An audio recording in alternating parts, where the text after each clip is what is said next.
Before we begin, thank you very much to the Repaint Addict Reign Supreme for joining the Patreon campaign.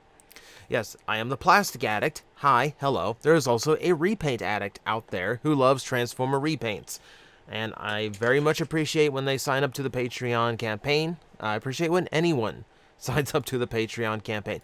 So I don't normally do this, but below my video right now, there is a shelf where you can buy merchandise with my logos on it. There is currently a 10% off thing for the holidays until the 16th. It is code HOLIDAYS with a Z 10. So HOLIDAYZ 10. So that'll save you 10% if there's anything in the merch shelf you'd actually like to buy. I do appreciate anyone who supports the channel. Okay, news roundup time.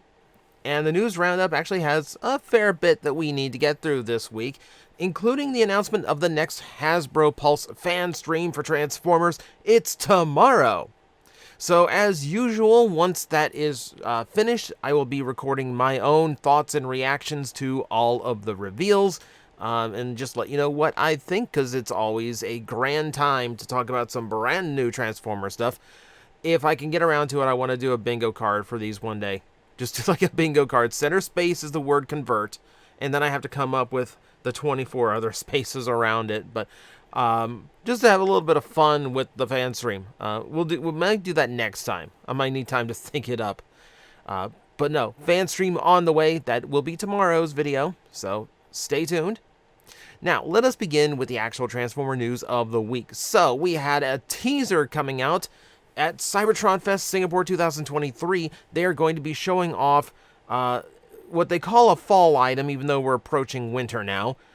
This is a Year of the Dragon exclusive for Transformers Legacy United. They're actually going to be doing a brand new figure for Year of the Dragon. Now, they've been doing Chinese Zodiac-based Transformers as an Asia exclusive for a long time now. I would have to double check if they got through the entire Chinese Zodiac. I'm not even sure if they did, because I think they've done Year of the Dragon before. But we have a brand new one coming. And this, apparently at Cybertron Fest, we are going to see it for the very first time. Except we've already seen it. It leaked, or at the very least, a sample of it leaked, because this is not the actual production item. So what we have here is a Steelbane retool from the Last Night, redone into a much more Asian-style dragon, and done up in some very nice colors, reds, golds, some gunmetal gray in there, it looks like, too. Don't really have a bigger, I can't really get the image any bigger than this. It's not a huge photo in the first place. Extremely ornate box, though. Like, it's an extremely fancy packaging for a Transformer toy that this is going to come in. Typically, the Year of the exclusives in Asia are usually, like, for a long time, they were very large figures. They were Masterpiece, or they were, like, old, like, Supreme class figures. But then they did weird stuff. Like, I think they did a rerun of a hybrid-style Convoy for one of them. That might have been a Platinum. I'm getting all these lines are confused. But they've been trailing off from doing giant exclusive figures, and this is just going to be a deluxe size, which is a weird choice. It does look cool, though. It looks considerably cooler than a lot of the Zodiac figures they've done over the years. That might be a video this week. If this gets announced or revealed officially, we might go through like all of the Chinese Zodiac Transformers out there, because there's some weird ones. Still, retool or not, it looks cool. It will probably be very annoying to get if you do not live in Asia, but it's cool that it will exist for some collectors out there. Do like me some dragons, I'll say that. We have promotional shots of the 100% finished Deathsaurus, which should be shipping out hopefully by the end of the month. It is looking fantastic. This will probably be the last time we get any kind of teaser or shot of it before the actual in-hand photos begin for collectors all over the world. It's a beautiful piece. It is a genuinely beautiful piece. It looks like it's done just about everything you could possibly do with a big figure of this character. Yep, and there is Boater and Peepo. So we got the most expensive modern Micromaster team of them all will be complete. Yeah, just super cool. Super cool. Really looking forward to mine showing up. I did mention last time that, like, this is generally about the time they announce the next Haslab, but from what I've been told afterwards, apparently not. Apparently they're going to give it a bit and rest up before they do another Transformers Haslab. I'm sure one won't be long into 2024 to get announced, considering these always seem to be the most successful Haslabs. Well, outside of the Ghostbusters ones, they seem to do pretty well too. And the G.I. Joe ones. Okay, so there's a fair bit of successful Haslab out there now. Still, it's on the way. I'm so excited for this. Now, on to stuff that you might actually be able to buy one day. We have the United Leader Class Tigerhawk in his behind-the-scenes photo shoot, where he does look exceptionally cool. He does look really, really cool. It's such a vast improvement over the original toy. I mean, it just looks right in every prospect. It just looks so good. So good. Oh, and by the way, Transmetal 2 that doesn't need chrome. Guess what? You can do Transmetals without chrome. We're perfectly fine with that. Thank you. Thank you very much. But no, articulation looks good. Even in beast mode, the articulation looks good. The scrawny little bird legs in the back always threw me off until I had to look it up and be reminded, oh no, that's actually authentic to the original toy. It is supposed to have those scrawny little bird legs. Okay, fair enough. So as usual, these behind the scenes little things are just kind of hype generators. It's, the blurbs out about it aren't really telling any real details about the making of the figure or anything. But there is one interesting detail that did get mentioned as part of all these photo shoots. So apparently they actually took elements of the sculpt, or I guess the rendered versions of Tigatron and Airazor to incorporate into Tigerhawk. So there is actual components in this new toy based on the previous toys for Airazor and Tigatron. That's a brilliant touch. And if we get these in hand beside each other and we can just literally see where the details correspond between the two, that will be a really, really cool visual. It's a big piece of attention to detail. And if it's accurate, and if they're right about that, it will be cool to see. For now, though, it's just an interesting little tidbit, and we'll see how close they are from each other. I mean, already you can look at the two sculpts. Tigatron's ears are not the ears of Tigerhawk, etc. But at the very least, it might be based on them. It might have the same texture effects, so we'll see how close it got. Still, kind of a cool little touch, and again, a very, very cool figure I'm really anticipating. So, a toy thief got his hands on the new Stranger Things crossover figure, Code Red, and then decided to misrepresent it in his video by adding a whole bunch of Marvel Legends effect parts around it. But still, it is a good way of getting a good look at this upcoming figure. And it doesn't look bad. There's nothing about this that really strikes me as a bad figure at all. They do put a lot of effort into their collaborative pieces to make sure that they come out as accurately as possible. Because of course, you have a licensee in charge now, and they have to be able to sign off of it and be okay with what you've done. So I like the little van sign turning into the cannon. It's got a little flame effect part, which is nice. There's a few parts here, the grease stains on the top are funny. You can tell whoever's working on this project actually had a lot of fun with it. Where is the effect? I don't want to see your stupid hands. So, the size of this is interesting to me, because it is quite a bit bigger than what I expected. I kind of expected it to be just because it looks like it's taking some design cues and elements from the deluxe Ironhide, the Earthrise version of Ironhide. Apparently not, because it has similar leg panel arrangements. but it is doing everything entirely its own way, and it's bigger. Let's see. There's the where's the stars? Yeah, I'm very quickly overlooking the fact that it is looking very, very nice. It has its own melee weapons there. Look how tall it is. Look how tall it is.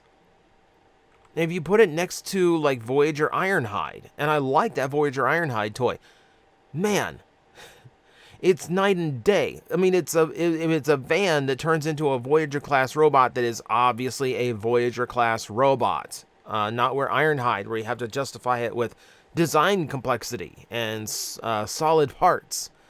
No, this is impressive. This is actually really impressive. I'm not into Stranger Things. It's just not the kind of show for me. So, and frankly, I just don't have time to watch any shows anymore. But it does make me kind of wish I was into it, because it just does look like a really nice figure. Who knows? It might go on sale and I might just get it on a whim. Or maybe they'll actually, for once, repaint one of these things and I'll be able to get it as some other character. Oh well. Make it the Turtle Van. Retool it into a Turtle Van. I want that. Moving on. So apparently the Skybound Transformer comics are doing real good, because they did announce reprints of not only Transformers issue 1, but a recent issue of Void Rivals as well. So nice to know that this new Energon universe that they are working on seems to be working out, and everyone seems to be enjoying it to the point where they need to keep printing issues.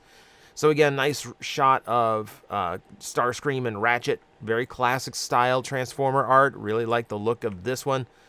There's another shot of Void Rivals number 1, where we got to point out Jetfire again, even though his appearance amounts to a large cameo in the book.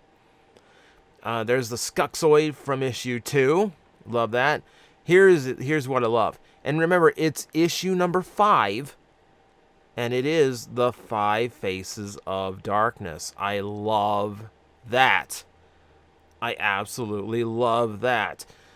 I'm really excited to see what they do with Quintessons in this new Energon's universe story. I really want to see what what a modern take on the Quintessons in story is going to be like. And there, we also have the Quintesson prosecutor as well. And Shockwave. We'll throw in Shockwave. And I love that it's actually the animation error version of Shockwave, because he's holding himself as a weapon. It's modified, though. It's modified, but the reference is there, and I love it. Yeah, so Void Rivals and Transformers apparently doing really well at the comic book stand, which is, you'll love to see it. You'll love to see it paying off. Alright, so if you want a little bit of audio in your life, we announced it previously on News Roundup, but now the Earthspark Season 1 soundtrack is currently available. Amazon Music, Spotify, and Apple Music. The music in the show is really nice, so if you want some nice Transformer vibes in your playlist, available right now. Nothing much we can say about that, because obviously I can't broadcast examples to you, but the point being is out there, and it is nice. Let's get some weird stuff in here a little bit. eHobby's back with these deformed Transformer cards again. Once again, all the preview pictures are potato quality, so we zoom in and we see that the first two are Deathsaurus and Victory Saber. Love to see it. Love to see it. Yep, nice little artwork and bio on the back. Who else? Because these are always weird. These always have like really weird entries thrown in for no reason. We have Bruticus and Defensor. Not too bad. Again, these are recognizable. Nothing too weird or out there just yet. They look nice. Super deformed style still working. Here we go. Here we go. Gut Cruncher and Catilla. Not only an action master, but a pretender beast. That's so weird. I love it, though. I actually like Gut Cruncher. I kind of wish he was like a de facto retool for some tank former out there, because we got plenty of them. And then there's Catilla. It's just so weird they do this one of all ones. But it's amusing to me, though. It's cool. And then we have Reflector and Mirage, my boys. Reflector finally getting some justice here. This is card number 76 in this series, and they're just now doing Reflector and Mirage. What? it shows you just how off the cuff these tend to be and just how random the selection is. Because it's always some like first, it's always like first year cast members, like one or two. And then they throw in some Japanese G1, and then they throw in stuff from completely random eras. Which, if you're a collector of these, yeah, this has to be fun at this point. But also, man, you've got a lot of these cards at this point. But still, cool for the collectors out there, and it's fun to see what kind of random choices they make on that one. Here's something I love. Here's something I absolutely love, and I can't believe things like this are still being found. Someone, I'm still zoomed in, someone actually uncovered the first episode of Season 3 Transformers G1 with the original voice actor for Rodimus Prime, Ted Schwartz. The only time you heard him in the original version of the show was actually in Part 2, Five Faces of Darkness, during the recap of Episode 1. Rodimus there still had his original VA, which is why it sounds a little bit weird. But this is like genuinely lost media. We have no idea. I have no idea how someone digs up something like this. But if you want to hear what Rodimus Prime originally sounded like, Grim 2 over on YouTube has it. You can also see it like embedded here on DFW 2005. For my personal take, I'm kind of happy that they made the switch, because Ted's voice, it's a little bit too high-pitched. I know you're trying for a young leader, but it doesn't have, there still needs to be a feeling of authority to the voice, and I think Richard hit that a little bit better than Ted. It's not a bad voice performance, but I don't think it's quite right for Rodimus Prime. So that's my take on it, just in case you have seen it and you're curious, but if you haven't seen it, it's a fascinating watch. If you're in Japan and you still need a few sticker sheets, guess what? You can now get some movie-style Autobot and Decepticon stickers just by spending 2,000 yen worth of Transformers at Toys R Us. I wish I could just spend money at Toys R Us again. And that little kiosk they have at Macy's, that doesn't count. I don't know, but, it's another giveaway campaign, so if you happen to be in Japan, free stickers. And I wish I could end off on just like the silliness note of the news roundup. Right? Frankly, there isn't anything like super weird or like oddball in the news this week. So we're going to finish on a somber note instead. So last week, a member of the fandom who went by Burr Icy, who is a really big contributor to the community with a ton of photography work, unfortunately passed away. His real name, Bryce Rutledge. He now has a GoFundMe available in order to help his family with the funeral expenses. If you don't know, he was lost at sea. So it's very sudden. It's very sudden for his family. So if you want to contribute, I'll also leave the link in the description below. So I mean, hate to leave news roundup on a somber note, but I felt like I felt like I couldn't end without mentioning it. So that's your news in the world of Transformers for this week. Thank you everyone for watching. Yeah, love each other, because you never know. So thank you very much. I will see you next time. We parlay with the captain. You think a werecroc is going to listen to elvish rules of piracy? Of course it would be the freaking elves that invented parlay. I had to think of a quick replacement for the French.